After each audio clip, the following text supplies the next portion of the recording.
Je m'appelle Mélissandre, j'ai 29 ans. On a créé Itsy Bitsy il y a 2 ans avec Amélie et Julie, mes associés. Donc Itsy Bitsy, c'est un restaurant 100% végétalien et 100% gourmand. On fait une cuisine faite maison, 100% fraîche, et on suit les légumes et les fruits de saison. Voilà, donc on peut appeler ça une cuisine éthique. Alors du coup, ça fait un petit moment qu'on se connaît. On a travaillé pendant 3 ans ensemble dans un autre restaurant avant d'ouvrir Itsy Bitsy.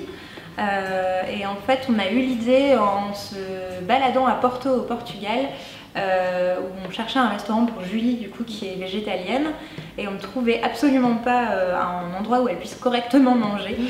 Et on a constaté qu'il y avait très peu de restaurants végétaliens, 100% végétaliens, en Europe à l'époque, parce que c'était il y a quand même un petit moment. Et du coup on s'est dit qu'il y avait peut-être quelque chose à faire là-dedans, et puis on a commencé l'aventure Itsy Bitsy comme ça. Alors du coup on propose une carte qui change chaque semaine en fonction de l'évolution des saisons, et puis parce selon les inspirations aussi, selon ce qu'on a envie de faire, surtout selon ce que la chef a envie de proposer chaque semaine. Et par contre les desserts on change, on va dire, toutes les saisons. On essaye d'évoluer un petit peu sur les desserts. Alors Itsy Bitsy, on a surtout bien aimé la sonorité, et c'est en fait tiré de la comptine pour enfants, l'équivalent de l'araignée gypsy mais en anglais, donc Itsy Bitsy Spider. Et voilà, on était tombés là-dessus, on aimait bien la sonorité, et après 1 an à chercher un nom, on s'est positionné là-dessus. On avait vraiment galéré à trouver un nom, je crois que c'est ça. Et depuis on s'amuse à les plaire à toutes les personnes qui nous demandent le nom. Voilà, c'est ça. C'est assez drôle. Voilà. Du coup notre cuisine, c'est la cuisine de saison. On a mis surtout sur les couleurs, sur le cuit, le cru. Notre cuisine, elle est essentiellement là-dessus. On essaye de travailler vraiment le légume sous un peu toutes ses coutures. Ouais. On peut faire du rôti, du glacé, du cru, du cuit, on la mêle en rondelles. Un peu de tout, quoi. C'est vrai que on essaye vraiment de travailler ce produit-là, évidemment avec d'autres choses, et il y aura toujours de la protéine, ce sera toujours copieux.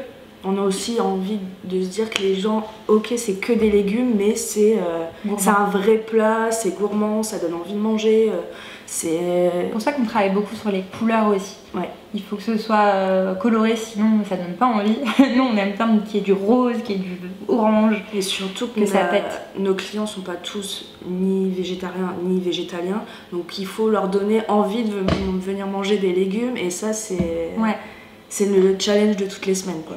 Les influences de la cuisine, c'est du coup méditerranée, asiatique, italien aussi, indien. On travaille beaucoup avec les épices indiennes pour relever un peu les plats qui sont plutôt classiques, entre guillemets, selon les plats, quoi. Ouais. On met beaucoup d'épices indiennes, ouais. Parce qu'on a un super client qui est indien et qui nous en ramène plein.